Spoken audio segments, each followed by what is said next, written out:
What is the point of lighting this lamp? What is the science behind it? Because this is a culture. This is a culture where we did not do anything which is not scientific, which is not naturally for the enhancement of the human being to reach towards their ultimate well-being or liberation. So in this process, this lighting of the lamp is significant because in human experience, our visual experience is such, it's light which makes us see. So in this context, we have always seen that in our experience of these five senses, light plays a significant role in our perception of the world around us. If there is no light, there is no experience of anything around us. So in this context, light is important. But the significance of this day is not just about light, it is not just about lighting a lamp, it is the beginning of what we refer to as the Kaivalya Pada. It is in this context that we have made this Karthik Masam very, very significant, because this is the shift from Sadhana Pada to Kaivalya Pada. What this means, I will go into it. Over 15,000 years ago, a yogi appeared in the upper regions of Himalayas. I see here there's an attempt to create the Himalayan atmosphere. Nobody knew where he came from, what his antecedents were. His name, his identity was not known. Not knowing who he is, but drawn to the power of his being, people assembled. Because he never introduced himself, nor told his name, people started referring to him as Adi Yogi, the first yogi.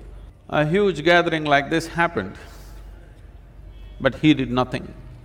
He said nothing, he did nothing, he simply sat still. If nobody says anything here on this stage or do anything on this stage, within 10 minutes, half the people at the rear part of the thing will slowly disappear. If we don't do anything for 3 hours, most of them will disappear. If we don't do anything for 3 days, only a few hardcore ones will hang on, the rest of them will be gone. The same happened to him. Thousands of people gathered initially. He said nothing, did nothing, simply sat still. Days, weeks, months passed, he simply sat still. People could not make out whether he's really alive or not. The only sign of aliveness was tears of ecstasy were dribbling down his cheeks, otherwise he did not even seem to be breathing. They were expecting a miracle. Their idea of a miracle is something dramatic to happen.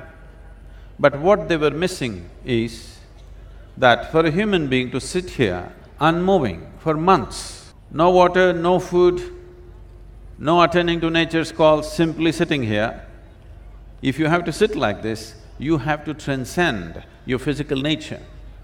That is one thing they could not notice. Just 7 people hung on, and those 7 people today are celebrated in this culture as the Saptarishis. These 7 beings, the Saptarishis, pursued him, and their longing, their wanting to know, their wanting to transcend their own limitations made Adi Yogi, who they started referring to as Shiva, because the word Shiva literally means Shiva means that which is not. That which is material, that which is creation, that which is not is the basis of creation.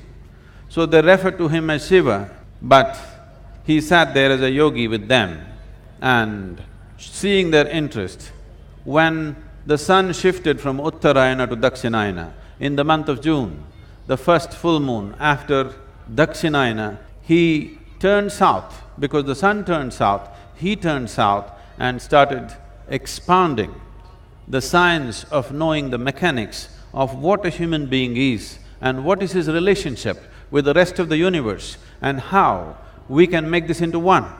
So this phase of the year, which is Dakshinayana, is referred to as the Sadhana Pada. The Karthika Masam is significant because now it is moving into what is called as Kaivalya Pada. That means this was all the time of ploughing, seeding and cultivating. Now the time for harvest, the inner harvest of whatever sadhana you have done, to take the cream of that sadhana, to make it available to yourself. You have heard many stories about this. Everybody is definitely aware of how Pitamaha Bhishma waited on the bed of arrows not to die in the sadhana pada, but he wants to die or leave his body in the Kaivalya Pada, because that is the time you can harvest the fruits of life. The inner nature can be harvested very easily in the Kaivalya Pada.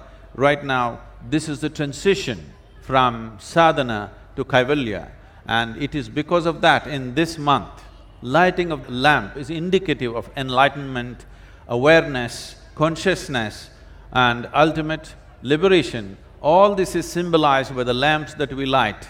Now, this is not just about lighting one lamp. Usually the tradition said that as the Karthika Masam comes, you must double the lamps that you light, because one thing is the day has become shorter, so you need little more light to do your daily activity.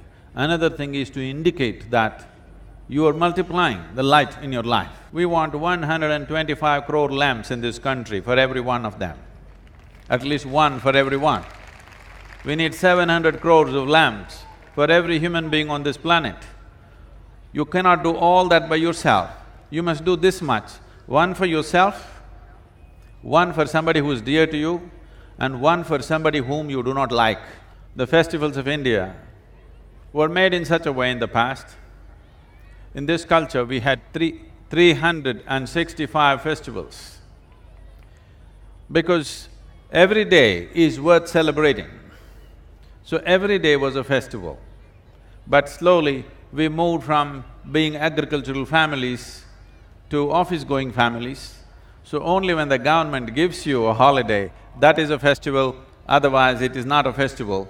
And gradually it is so happening that a festival means there was a time when the whole town or the village came together. It was a time of communion, it was a time of togetherness, it was a time of joy and celebration. But today festival means overeating and watching cinema on the television. So it's very wonderful to see that in the name of festival, all of you have assembled here, and lighting a lamp together is very significant, because lighting a lamp for each other, lighting a lamp for ourselves is a very important part of our lives.